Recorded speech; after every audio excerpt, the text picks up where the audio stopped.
Three, two, one, and we're live. Welcome to the Rule 43 podcast. My name is Wyatt, and this is my co-host, Sheriff Jordan Bean, and we're here to talk to you about cycling in the Lower Mainland BC, share our stories, and have a little bit of fun. Yes, love that Tombstone reference. I've been trying to get my, as you know, I have a nephew named Wyatt, and I've been trying to get my my sister and her husband to watch Tombstone with me because of Wyatt Earp and Sheriff. They pronounce it Behan on that show, and that is rather a bone of contention with me because my last name Right, the is pronounced producers. Bean. So thank you for pronouncing it correctly. We're As back, this is the man. first, we're back in 2024, and seeing as this is our first episode of 2024, why don't we start with some of our cycling resolutions for this year? All right. I'm not a resolutions guy. I'm going to throw it over to you here, and then I'll explain maybe a little bit why I'm not a resolutions guy necessarily. But Okay, so I've I made a think it's a few. really good topic for a podcast, Yeah, and I I've will made a speak to few. it.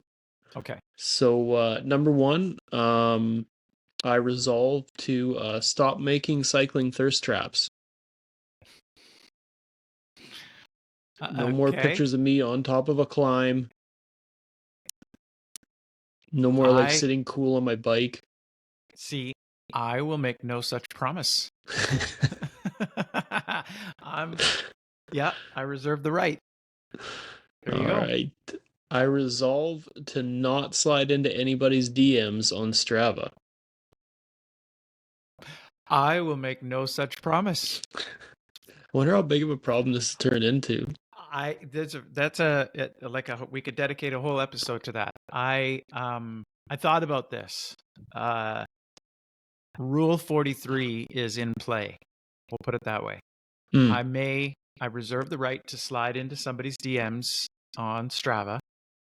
But I will do so in a respectful manner and only when it Only for cycling related cycling business. related things.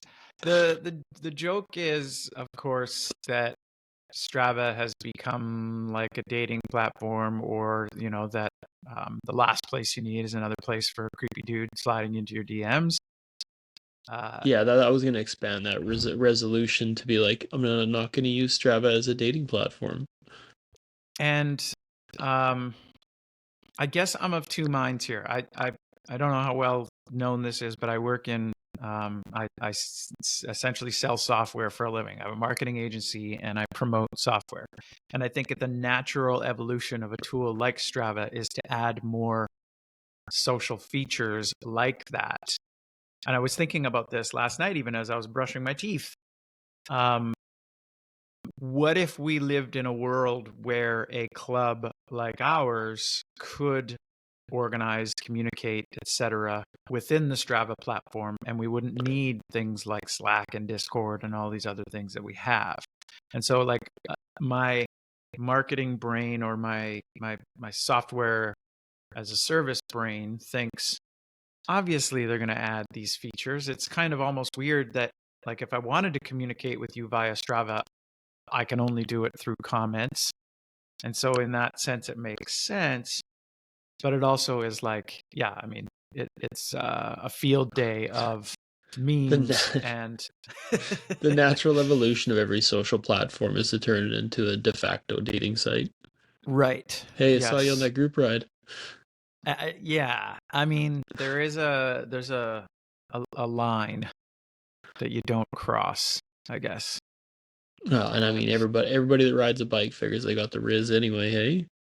I think the name of our podcast has never been more relevant than in this particular conversation. And I don't think we should ever explain. It's up to you to Google it and figure out the reference if you're listening. But we'll say Rule 43 is in play if you are thinking of sliding into somebody's DMs on Strava. Okay, two more resolutions. These are the big Yes, sir. ones.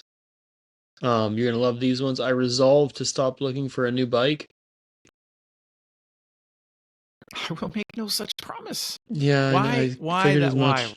Wyatt, why that resolution? I mean, I guess Well, I got a have full the stable right Caledonia. now. Yeah, I have fair two more enough. bikes than I thought I'd ever need right now. Yeah. I mean, deny yourself the simple pleasure of shopping for bikes, though? We all know this isn't going to happen. Right. Yeah. Like most resolutions, it'll last until about, well, The end of we're nearly January. mid January now. Yeah. Yeah. Yeah. All right, my You do final have a nice quiver. resolution. You do have a nice A quiver. quiver? So, Yeah. Yeah, it's a good yeah. one. A good stable. Yeah. My final resolution for 2024 is I resolve to stop riding triathlon bikes next year, maybe. Interesting. Tell me more about that. Oh, it was just to egg you on, actually. Kind of backfired. Well, you have piqued my interest here. I thought I was like, what are you going to do? Like Merxian time trial your triathlons? Because you're not giving up triathlon. I know that. Well, I only have two left this year. Like I have two left that are like the bucket list ones, and then everything after this is just like. I actually have one left that's a bucket list one, and then everything after this is just kind of fun. You're making my case for me here. Triathlon is something that you do once because somebody foolishly goaded you into entering this ridiculous event, and then you give it up and you go back to riding a bike for fun, like a No, you do an civilized person. Ironman. You enter an Ironman Sure. having no endurance sport background because your doctor said your cholesterol was too high. And Okay. then you almost die on the Ironman. You get the badge. You get a giant tattoo of it somewhere on your body. And And then you come tell to your people about it. senses. Yeah, you tell people about it for the rest of your life. Yeah. Yeah. Like veganism or I I've picked all the good things to talk about. yeah. I should do Yeah. CrossFit too. I was gonna say, yeah, you play pickleball? Um uh, yeah. No, I imagine you're gonna keep that TT bike. There is a um there is a place in the world, and to speak of quivers again, I mean, if in a perfect world, I would own a UCI legal TT bike, but I would use it for cycling time trial events like a civilized person and not we get a have wet. we have a team time trial this year too. Yeah. Um, what's that? Tell me about the team trial? Refresh my memory. Thrashers put it on last year. It was during provincials. Oh, right. Yeah, yeah, yeah. I don't think it's an actual provincial championship. It was just like No, a for fun. It's honestly, it's like that it was extra road race justification. provincials, and then the TT was in there. Yeah, because you have the time trial provincials is a legit thing, and nationals and everything else. But other than those rare stage races where a TT bike is legal, and I actually support the movement of removing TT bikes from stage race time trials just to keep them a little bit more inclusive for those of us who don't have a time trial bike. But an event like that Thrashers organized is, that extra reason to put your TT bike on the the trailer hitch of the car and bring it all the way out to Langley or Abbotsford or wherever for an event, right? I was It's actually hard. looking last night. The Bloom one is a Merc style TT. The Bloom Yes, TT stage is Mercs. which is a perfect example of what I'm talking about, where uh, you don't want to exclude people, or I guess dampen their enthusiasm for your event stage race by making it seem as though best equipment wins. If you make it Merxian, then anybody. Do we need to explain that, by the way? Merxian being the difference between a time trial bike with the actual skis, the aero bars, and Merxian is your classic. You're using your regular curly drop bars.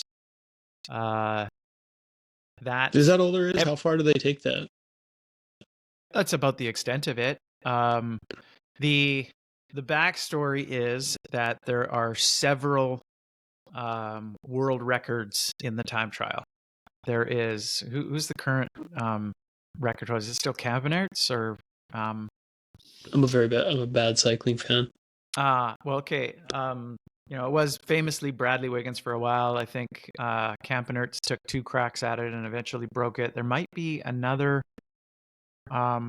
It's Filippo Ganna, I think, is the current world record holder in the hour record, which is, whipping around a track on a UCI legal time trial bike, which is different from a UCI legal road bike and different again from whatever the hell governing body you wackos acknowledge in your Ironman triathlon, because a Oh, I don't even think there is one. triathlon bike can be a spaceship of any variety. Your only rule is you can't draft, I think. So you've got, like, it's anything goes. You could be out there on the Batmobile. UCI is a very strictly, like, it's a 2 triangle design. There are measurements as far as, like the saddle relative to your reach and things like that. Like, these are very strict rules that you must adhere to in order, especially if you're going to be setting an hour record or competing in any time trial bike event of any kind. A Merxian time trial is Eddie Merckx is still the record holder of curly bars and just ripping around the track on a regular road bike. I think he maybe still. I imagine somebody's probably broken that record too. But the point is that back when the idea of a time trial bike was coming into vogue, Merckx took a crack at the record on a regular road bike to say, hey, I can do better on a regular bike. And then you've got, we're really getting into the weeds now, but you got the Graham Aubreys of the world who, Aubrey was the guy who took apart a washing machine for the bearings and then made Oh, the himself a Irish bike guy. in There's a YouTube video about him. Scottish Superman position. Yeah. Yeah, And yeah, yeah. then broke a bunch of records. And then the UCI was like, all right, we got to ban that position. And, we're going to have to come up with a set of guidelines as to what is and what isn't okay. And we've more or less settled on this, sort of 2 triangle design and a couple of measurements as far as there are allowances for height. Your saddle and your bars have to be a certain distance apart. They can't be too far apart or too close, rather. But you Yeah, get there's a width on it's your forks.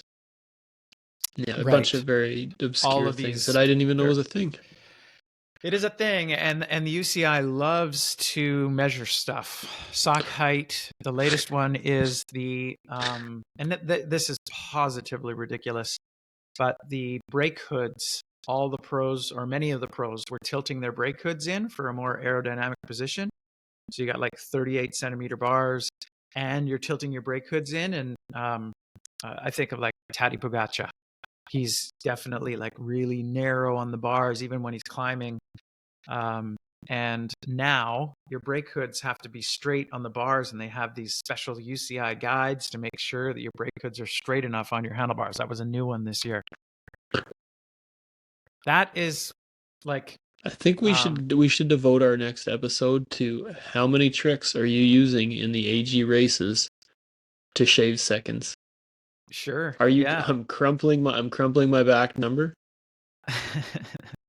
I tuck my ears inside my helmet. What's an AG race? What's that? Like age group. Oh, I see. Yeah, I mean, the UCI could be worried about things like doping and so on, but they seem to be more obsessed by brake hoods, sock height, blood glucose monitors, all that jazz. So when's Heidi gonna come around at the crits and start measuring our socks? Yeah, it's a thing, man. Speaking of the rules of cycling, there is a specific sock height, and this is just one of the many reasons why I think triathlons are such nerds, is that you don't all subscribe to the very strict sock height guidelines, not just in terms of the UCI's requirements, but in terms of fashion. That sock has got to be a 7-inch cuff that comes to just below your calf, and otherwise it's almost like I know how this sounds, but you can identify the Freds out there doing laps in Stanley Park by their sock height sometimes. There, I said it. What's a Fred? Is it an acronym? Please make it an acronym. It's not an acronym. A Chad. uh, Fred is the more cycling related term for somebody who is A neophyte? A Brit would say, yeah, sure, or all the gear and no idea, all the gear and Oh, no idea. But especially no idea if you're rocking the ankle socks. all right. Well, here we Actually, are, segued a long ways away from our resolutions, as we usually do. Yes. We did mention Thrashers in there, so why don't we take this opportunity to give a big shout out to Drew and his bike club and talk a little bit about our CX season, which we participated in with gusto this year.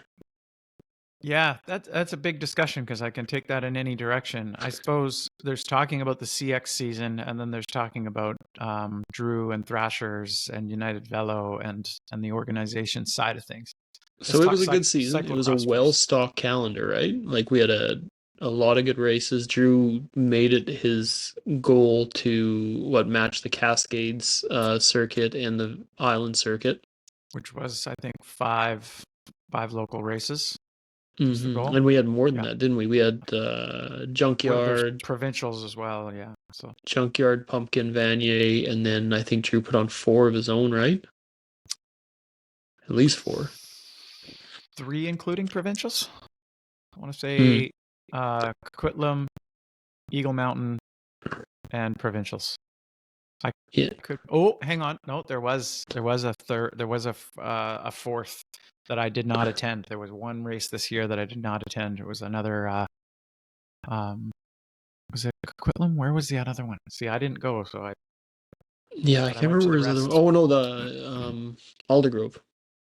Right. Yeah, the Aldergrove mission Aldergrove was provincials. Yeah. Right. Aldergrove was the one that did not attend, which was a silly one to miss because Aldergrove is a great course. It's got proper elevation for a cyclocross course. Well, we'll catch her next year. Hey, buddy. I will, and I'll make it a goal to attend as many as possible. I resolve to attend as many cyclocross events as possible, and furthermore, I resolve to try to maintain that sweet road fitness until later in the season. And I think that's my summary of my CX season: is that it was a tale of 2 seasons. There was Jordan, who was still flying from road fitness, who could do no wrong, and then the guy who kind of felt like he needed a break from a week or two, lost a bunch of volume because cyclocross season is shorter rides, and I wouldn't say struggled, but certainly wasn't as strong in the back half of the year when it counted during provincials and nationals, as I would like to be, or as I was growing rather used to being early in the season. At Vanier, I was flying. By nationals, I was, it felt a little more familiar. Let's put it that way. You were swimming in a big pond and you held your own. So my hat is off to you, sir. Thank you. If my headphones weren't on covering it up and it wasn't a pain in the ass and my hair looked better, my hat is off to you. If it wasn't so cold, man, it is freezing. I know, but I mean, it's recruitment season. Yes. Everybody's getting bored. Everybody's getting antsy. Yeah, we could call this our off-season episode. Although I resolve. Every season has been off. Every episode has been off. Guy without resolutions. So I've got a lot. Well, just that I think we should do these more often, and so we'll probably have more off-season episodes. But what if we run out of what if we run out of stuff to talk about? Are you joking? All I have to do is send you a text message the night before and say, "Hey, Wyatt, can you come up with a theme for the show and a bunch of show notes?" And magically they arrive via text message. Shortly thereafter. It seems pretty easy to put this all together, man. I don't think we're going to run out of things to talk about. Do you know how long-winded I am? But yeah, team recruitment, I guess, is team sign up. Team recruitment's probably a little bit over, right? A little bit, yes. Well, team recruitment, yes, because there's 2 things. There's team and there's club recruitment, and it's a mindset thing. So team recruitment happens kind of almost, like October, November, where it's like, okay, the road season is over. Let's start trying to attract talent and rebuild our rosters for the coming year. And it's almost like a race on Instagram to who gets the word out first. Speaking of sliding into the DMs, hey, I saw you at that crit last week. You look pretty good. Dude, I've done that, right? No, and I'm not even joking. Like I have done that with varying levels of success, but I personally, and this is why I said I can't promise not to do that, because I think that's fair game. That I'm our director sportif, and I want to grow our racing teams. And so when I see somebody at the events who's doing well and we like them and we want to race with them more, or we're tired of competing against them, put the word out and extend the invitation so they know they're welcome should they choose to switch teams, or some of them are unaffiliated. So, to join up. I've done that. And I know I've been proselytizing throughout the year. Yeah, and I think that that's key to growing a cycling team or a cycling club, is that people know, first of all, that we are growing and that we are recruiting. You just can't come on too strong, You got to make it look a little exclusive. Not exclusive. That's a whole separate conversation. I talked about this recently on another podcast, the difference between promoting diversity and being inclusive. It's a whole rabbit hole, but there's what was I going to say? Oh yes, mindset. So the racing people, racers typically commit to a team well in advance of the holidays, whereas your club cyclists, they start thinking about joining a cycling club in late spring when it's warm enough to wear shorts. And so it's like almost two separate membership drives, if that makes sense. I think that we'll probably see another spike in those conversations and in growth of cycling clubs, not specifically racing teams, but clubs, when the flowers are blooming, so to speak. Well, with regard to racing teams too, there was a big drive late season for recruiting more women into racing teams, which is exciting to see. Yes, a new team on the scene, Femme Fatale, which is the I guess would be a complement to the Lost Boys team. Have joined the conversation, and that is an example of what I'm talking about. They started recruiting early, and I think they did really well in terms of the response by the sounds of things, and they're excited to hit the road, and we're going to be excited to see who shows up, who's going to be racing for them. But it's good for the sport to have more teams, more enthusiasm, just more conversation about encouraging people to come out and to race. And I think Lost Boys is a very serious crit team, and there are a number of very serious women's crit teams as well, elite teams, etc. I just want to make another case for us. I like to think of us as like a gateway drug to bike racing. Cyclocross, for example, I joke about this all the time, but I think cyclocross is the gateway drug to bike racing, because it is an incredibly inclusive, low risk way of taking whatever bike you have, getting out there and giving it a shot, and feeling that roar of the crowd, the encouragement, the participation, competing against yourself, which most of bike racing is, and capturing that magic, as opposed to what it would be like, if your first race, for example, was a Glen Lyon crit, and you get your ass dropped on lap 2, and then it's like, well, for another half hour I have to ride by myself around in circles and possibly get lapped, and it's just a demoralizing experience that road racing can be. But I mean, I from experience, cyclocross Jordan is way less snobby than crit race Jordan. exactly. Oh, the person Jordan.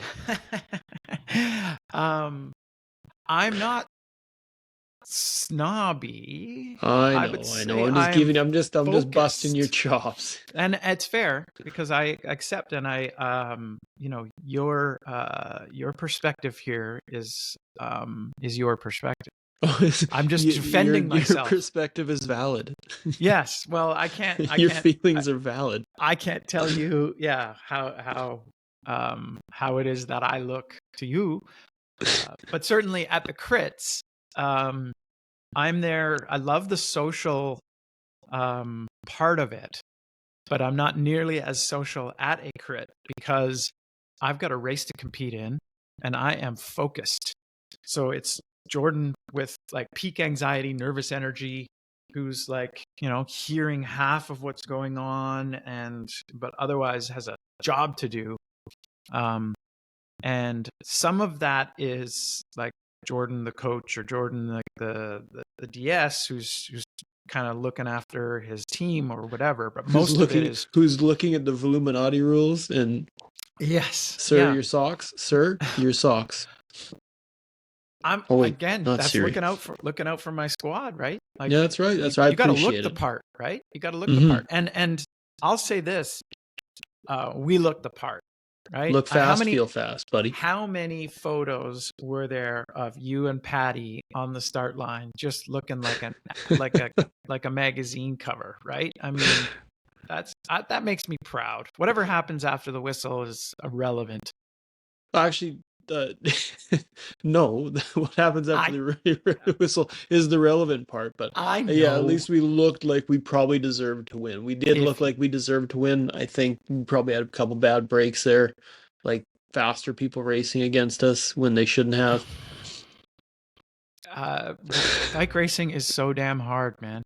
I was delighted to see there's a lot of conversation around this time of year with Cycling BC and their fees and community organizing and all of that. And I think we should come back to the Drew thing, by the way. But Early bird pricing ends tonight. yes, if it's too late by the time you see this episode, you missed Cycling BC early bird. Where was I going with that? That I was delighted to see there was a conversation about how fast Cat 4 has become because of the COVID years where people didn't have an opportunity to upgrade. And so you've got all these like Zwift racers who are insanely fast. You've got 40, 50 racers in any given road event for Cat 4, and then you got maybe 15 in Cat 3. And it's kind of like, well, how do we solve this problem? And I was going to be like, well, I'll move up. Just I'll make room. Give me the automatic upgrade. I would rather be racing Cat 3. I said it. Well, race a couple Cat 4s with us. Let's get the team going. Now that's different again. Yeah, the fact that now I have actual teammates surrounding me because I didn't for the longest time. There was very distinctly, I remember 2 occasions where I had a teammate pulling for me, and it pains me to say that on one of those occasions, it was my dear friend Mario Sanchez who is leaving us, and I think we should dedicate an entire episode to Mario because Mario, we hardly knew ye.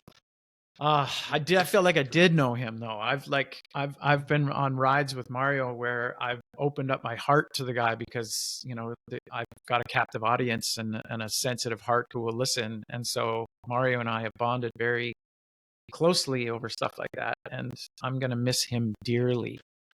We all will. We all will. Here's to you, Mario. The entire community, and there's still time to get in on our. If we get this episode out fast enough, we're having a gravel ride and lunch drinks thing on February 3rd to send Mario off in style. He's a brilliant and intelligent guy, and he's probably being offered a professional advancement, and he's moving across the continent, and Oh, it's another ocean over there. I know. Yeah, I hope that.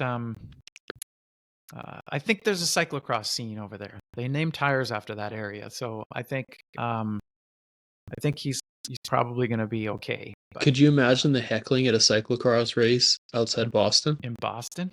Yeah. Say hi I'm to your not gonna- mother for me. Yeah. I won't do it justice. Sure. You're doing let's wicked through good. These next couple things. Yeah. So, wicked hard ride. Yeah. When are we going to start riding in the rain, Jordan? Race season coming up in like a month. It's a really less than a month. It's a really tough little bit question more. to answer when it's like literally 10 below outside right now. They sell thermal tights. Yeah, I know, but I feel the cold. I think I feel the cold differently than other people. I'm kidding. I'm not gonna goad you into it. We did before I left, we did a Wednesday night gravel ride, and I was so cold and miserable. I'm a fair weather biker.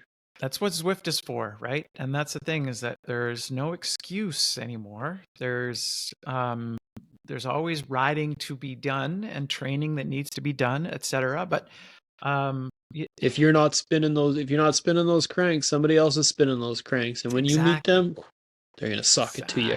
Exactly. And I'm thinking back to Spring Series from last year. There was a race where from our team, it was only you and I that showed up. Which one was that? What was it called? Oh, Wicks Brown. Wicks Brown? Yeah. My God, what a cold day. I remember coming down. Actually, it was one of my better finishes too, because I was 7th or 8th or something, and I came ripping down the final stretch, and I was trying to shift in order to, give myself the gears to get up and sprint. And I was using the heel of my hand to try to shift you can't my use your DI2 fingers anymore. It's like the button is about the size of my pinky, but I'm using the heel of my hand to try to get my bike to shift into the correct gear, because I remember being cold enough I had to reach across with one hand to the other and use a hook hand to like pull the thing because my fingers didn't work. That is miserable. Why do we do that? Wicks Brown was my first road race. Is that so? And I came back. Yeah. Mostly because it ignited my intense rivalry with United Velo rider Derek Keane. Okay. Not familiar with Derek, but he's the guy that beats me at every race. I think he just enters just to beat me in races. In front of you? Yeah. Yeah. We all have 6 of those. I almost said 1. Sometimes it's your own teammate even, right? Not so much in road, right? In road, we're thankful for teammates surrounding us in order to, if nothing else, the camaraderie of that, commiseration, really, of being so bloody cold, but certainly also tactics and so on. Mm-hmm. So in that case, just to go back to what I was saying, in that case, yes, I will probably really enjoy some Cat 4 races, knowing that yourself and Wyatt, and maybe we can convince some others to join us. Or myself and Patty and Stu. Right, yourself and That's Patty. The one. Sorry, there we go. Patty, yes, Patty. Potentially Stu, if we can convince him to prioritize riding bikes this year. He is. He's on. Oh, good. We talked about this already. We had some off. He'll probably end up being our first guest. Oh, good. Yeah, we should have had him on today. Yeah, we also have to do it was short notice. We need him on here. We need the heckles. Yeah. If you don't know Stu Bagnall, he's the guy that probably told you can't park there when you fell off your bike at cyclocross. Yeah, his heckles have a way of cutting a little deep sometimes. It's the accent. It's the accent that gets it. Well, I think, yeah. I mean, Stu is the heart and soul of the cyclocross community, not just our team, but the cyclocross community. Like, a race wouldn't be the same without Stu. And so I'm not going to dare say that I'm I can improve upon the way he heckles or anything. Stuart, the mouth of the South. But I've been like in the middle of a race and been heckled by Stu and had my feelings hurt. Let's put it that way. There's Like no crying in cyclocross, Jordan. no, but there sure is like swallowing hard. There was mud in my eye. Like, Stu, the last thing I need is to be demoralized at the moment. Am I not like, yeah, do I not seem miserable enough for you? That's okay. He was serving up humble pie. Keeps you Well, keeps your feet on the ground. I know we've talked about this in the past, and it's like there are heckling and cyclocross exists because some people need to be served humble pie. If I'm in a 2 or 3 way battle for 8th place and I feel like I'm going to puke, I hardly need humble pie at that point. Mm-hmm. Speaking of humble pie and getting heckled at a CX race, he's not throwing cups of pee or beer at you yet. Yeah. Weird. Like why? Yeah. The reference there is the fact that Vanderpool spit at the crowd because he said people were throwing cups of pee at him, presumably because they think he's a doper, and almost certainly because he's Dutch. Oh, I never got that deep into it. I think they're just throwing cups of pee at him because they're assholes. Well, I mean, they are assholes, but the meaning, I think, is that's in the past, I guess, that piss getting thrown at cyclists is a reference to the fact that theirs is not clean. No maybe way. I'm reading too much into it. Yeah.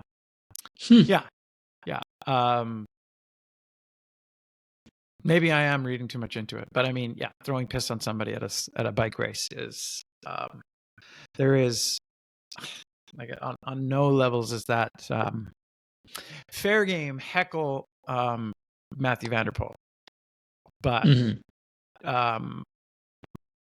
the piss throwing thing, and there's been times where people have been heckled to the point where they get really upset too. I remember I saw a video of Sven Ness getting off his bike and challenging a fan to a fight, and it was like, what did he say? Holy crap! You're in a World Cup race. Well, I don't know there was a World Cup race, but it's meant to be fun. I don't want to scare anybody off from cyclocross thinking that you're going to be made fun of, because the actual like the way we started this conversation, actually the community is quite supportive. We're not laughing at you, we're laughing with you. Yeah, and you kind of have to be willing to laugh at yourself, and that's a lesson for me, I suppose. I almost got in a fight on the way home from a cyclocross race. Is that so? Yeah. What was that about? A guy tried to hit us with his car. Right, you told me about this. Yeah. Is not a fun end to the day, but it is what it is. And I'm going to make the executive decision to say that we should probably not get into talking about people threatening cyclists with their car on our podcast, because that's not the direction we need to take this. Yeah. Subject anyway, change. Speaking of piss, we've been pissing around and broke our own rule. And we missed our cue for the segment. Oh, right. One thing I really quickly want to say before we get into that is thank you to Drew for organizing as many cyclocross events as he did. I called him the man who saved cyclocross. And I know that at one point in one of his emails, he pushed back and said, stop calling me the man who saved cyclocross and come and save me, which was a call out to the entire community to maybe share the load of organizing and setting up races and so on. So our key takeaway from last season was, yes, we had an organizer who made sure that we had a proper series, but it's not sustainable for just one man to be taking that on himself. And I would be remiss if I didn't mention the fact that our team showed up to virtually all of those to help organize. I will issue that as a challenge to other clubs to show up with the same types of numbers. this wouldn't be an issue if everybody was as active as we are.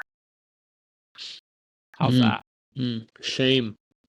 Let's get some here's some more cyclocross heckling. You thought it was just for the course.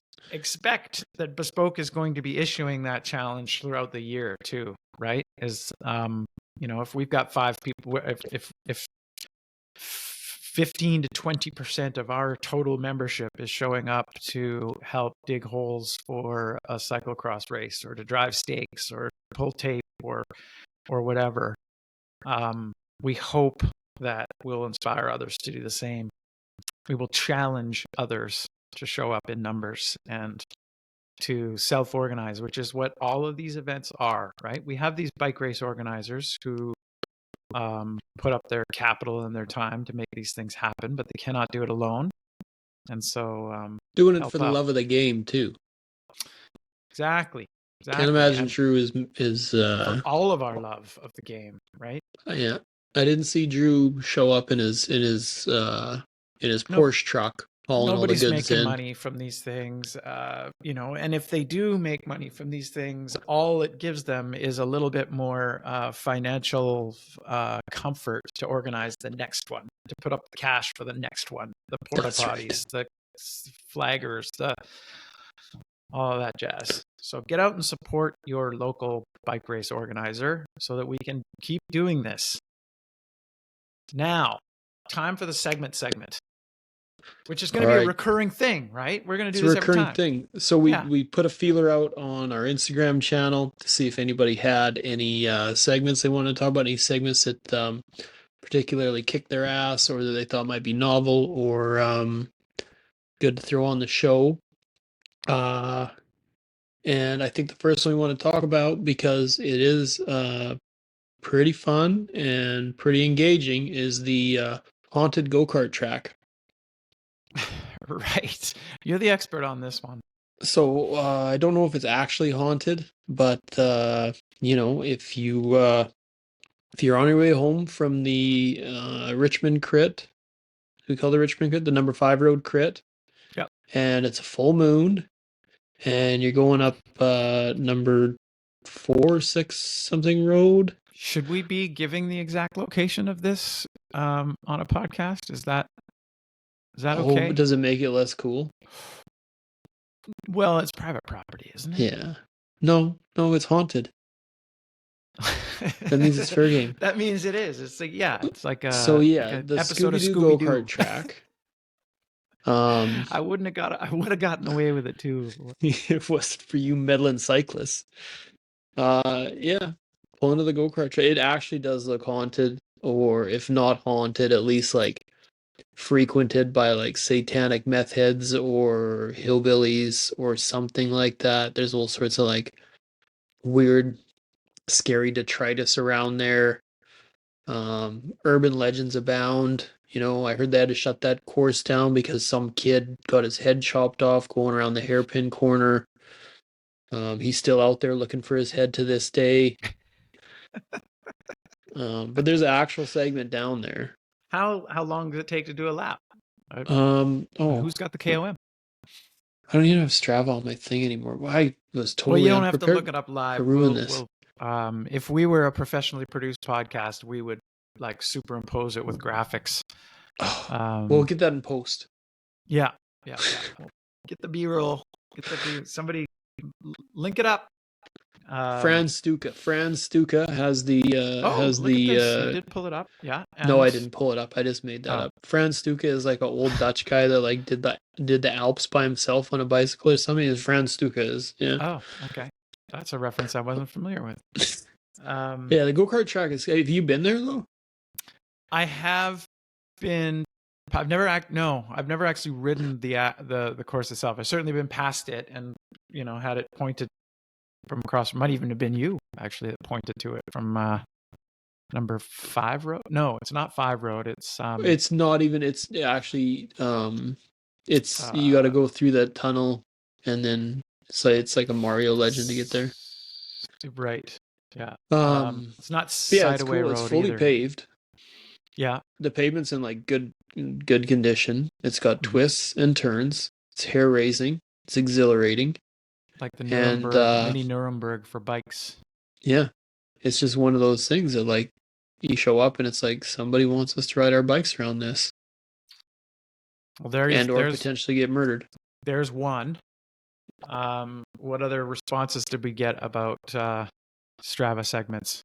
So Stu wanted to bring this up, and this has been burned into my memory and into my quads. That hill when you enter PSP from Spanish Banks. Yeah, I know Can't the one remember you what the mean. heck it was called. I don't know, but I immediately understand what you're talking about. It's the um, you hook a left up the hill, the gravel hill, near the last parking lot. Yeah. On yeah, on Northwest Marine or whatever it's called there down at Spanish Banks. I hate that hill. I'm So it's not I the most fun to ride, but no. the one of those, I think our second group ride together, we went that way, and I was so cold I was going to turn around at like Spanish Banks, and then we went up that hill, and it just saved my ride. Huh. Well, that's good. Because there's not a lot of positive experience stories on that hill. You know what it is? I love a steep hill. And steep hills set up nicely for me. I love climbing. I'm usually fairly good at it. But something about that hill in particular, as you say, it gets the burn into the quads comes at about halfway. And then the burn in your quads becomes a factor for the remainder of the climb. And it's like you can't produce the power you want to. And there's no, at least in my experience, there's no pacing it in a way where that doesn't happen either. Like if you No, want your bike to remain it's upright, straight to business. oh man, the pain. It's a lung shredder, leg shredder, Yeah. The chickadee brings a tear to climb your eye. in uh, Stanley Park is similar, not nearly as bad in terms of the pain, but same idea where you the pain sets in, and that's frustrating for me when it's like I have the aerobic fitness is there, but the leg pain is the limiting factor, and that rarely happens to me. So the few places in town where it does happen, I'm I'm aware of. So I think that brings us to That's a about beauty. the end of it here, eh, buddy? I think so. We're 47 minutes. That was an epic conversation. I am so glad that we took the time to do this because I had really missed you. You were away there for quite a while. You went on your little walkabout. Yeah. How was your trip? Let's wrap that up maybe with a New Zealand was excellent. yeah. Went down there. I got a new PR, half iron time. Met up with family, enjoyed myself, flushed all the cortisol out of my system, and got a little bit more encouragement to go down there and do the around the Lake Fondo in November. Tell me about the around the Lake Fondo. What's that about? So Lake Taupo is like the biggest lake in New Zealand. Mm-hmm. Used to be a volcano.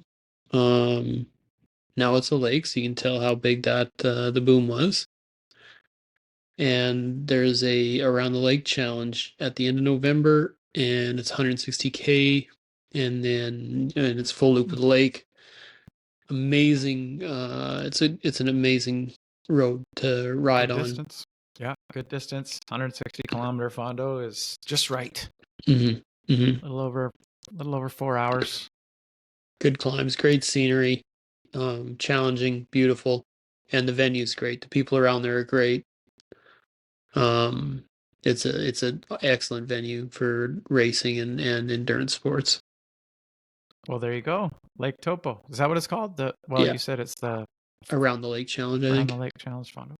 Yeah. So, and if anybody wants to go in November, get a group discount. Those of us who are just buying plane tickets to go to New Zealand, man. Well, it's cheaper if we charter one. So, like, let's get 30 people going.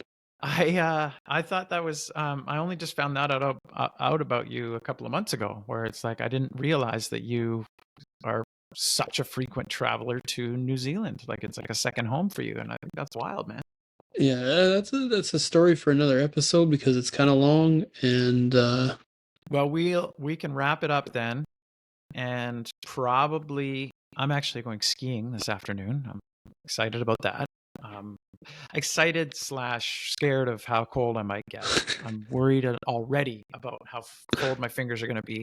I'm really looking forward to those fries in the lodge. These are the sorts of things that I get excited about. I'm you going got to up train to. those fingertips for Wix Brown, buddy. Exactly. Yes. Yeah. Basically, just remove all feeling from them so that maybe they can still function in those That's extreme right. conditions. We had like 40 days left. We got to harden up. I can't believe how quickly it comes around. You know. I'm excited about Jeremy's Roubaix and stuff as well, though. I'm stoked about racing this year. Yeah. I'm always stoked about racing. I wish I always was stoked. My stoke levels come and go. Something like 20 below temperatures has a way of like, you know, eking its way into your heart, dampening destroying your soul just a little bit. Yeah, I've been doing these like quick 35 minute Zwift races just to generate some body heat and survive. All right, anyway, sir. Longest wrap up ever. If you're a new listener to the show, we're going to keep doing these regular. If you want to get in touch with us and maybe mention a segment of your own, you can look us up at Rule 43 Podcast on Instagram. If you have a email to complain about something that Jordan said about your socks, you can write us at rule43podcast@gmail.com. Thank you all for tuning into this episode, and we hope you'll tune into the next one. And all right, that's us, hey buddy. My co-host is so professional, man. Holy That's smokes. right. Yeah. Doing this for a living. Send your complaints to the inbox that I manage, and we'll see what I'll do about those. And as always, keep turning those cranks, boys and girls. Keep the rubber side down and don't be a jackass. There it is. Bye-bye. All right, buddy. Talk to you later.